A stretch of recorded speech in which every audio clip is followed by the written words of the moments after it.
কথা নিশ্চয়ই শুনেছেন। কত হিজরিতে হয়েছিল? অষ্টম হিজরি। তার মানে মক্কা বিজয়ের ইমিডিয়েট পরেই, কয়েক সপ্তাহ পরেই তো হুনাইনের যুদ্ধ হয়েছিল। তো এই হুনাইনের যুদ্ধে অনেক ওয়ার বুটিজ মুসলমানদের করতলগত হয়েছিল, মানে অনেক গানিমাত, অনেক সম্পদ ওনারা যুদ্ধ শেষে যুদ্ধলব্ধ সম্পদ হিসেবে পেয়েছিলেন। 24,000 উট, প্রায় 40,000 ভেড়া, এত পরিমাণ গানিমত যখন রাসূল সাল্লাল্লাহু আলাইহি ওয়াসাল্লাম পেলেন, তিনি এগুলো বন্টন করতে শুরু করলেন। কিন্তু রাসূল সাল্লাল্লাহু আলাইহি ওয়াসাল্লাম তিনি বন্টন করতে যেয়ে আনসারী সাহাবীদেরকে, অর্থাৎ মদিনার যে সাহাবারা, তাদেরকে কিছুই দিলেন না, বরং তিনি মক্কার সাহাবাদেরকে দিলেন, অন্যান্য গোত্রের লোকদেরকে দিলেন, আশেপাশের সবাইকে দিলেন, কিন্তু দিলেন না কাদেরকে? আনসারী সাহাবীদেরকে। তো ফলে এত বিশাল ওয়ার বুটিজ, এর মধ্যে থেকে কিছুই আনসারীরা পেল না। ওনাদের মধ্যে ক্ষোভের জন্ম নিল।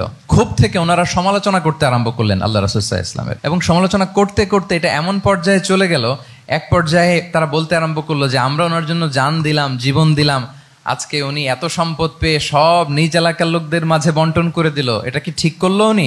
আল্লাহর নবীকে ক্ষমা করুক। মানে কেমন যেন রাসূল একটা ভুল করে ফেলছেন, রাসূল সাল্লাল্লাহু আলাইহি ওয়াসাল্লাম ওনাদেরকে দিতে বাধ্য ছিলেন, এটা যেহেতু দেন নাই, আল্লাহ তার রাসূলকে ক্ষমা করুক, এরকম একটা কথা তারা বলে ফেললেন। এটা তো অনেক বড় কথা। আল্লাহ রাসূল সাল্লাল্লাহু আলাইহি ওয়াসাল্লাম যখন এই কথা শুনলেন, তখন তিনি আনসারী সাহাবীদেরকে জড়ো করে একটা গেট টুগেদার করে এমন ইমোশনালি ওনাদেরকে কাবু করলেন, ইমোশনাল ইন্টেলিজেন্স ইউজ করলেন। এখানে তারা এসেছিল ক্ষোভ নিয়ে, অসন্তোষ নিয়ে, পরে সবাই কান্না করে রাসূল সাল্লাল্লাহু আলাইহি ওয়াসাল্লামের কাছে ক্ষমা চেয়ে সেই মজলিস থেকে উঠতে বাধ্য হয়েছে। তিনি সবাইকে ডেকে বললেন, ইয়া মা'আশারাল আনসার আলাম আতিকুম দুল্লালান ফাহাদাকুমুল্লাহ ওয়া আলাতান ফাআগনাকুমুল্লাহ ওয়া আ'দাআন ফাআল্লাফাল্লাহু বাইনা কুলুবিকুম। চমৎকার চমৎকার এক্সপ্রেশন, যে ওহে আনসাররা, আমি কি তোমাদেরকে পথভ্রষ্ট পাইনি, পথহারা পাইনি? আমার ওসিলায় তোমরা হেদায়েতের দেখা পেয়েছো। আমি কি তোমাদেরকে নিঃস্ব পাইনি?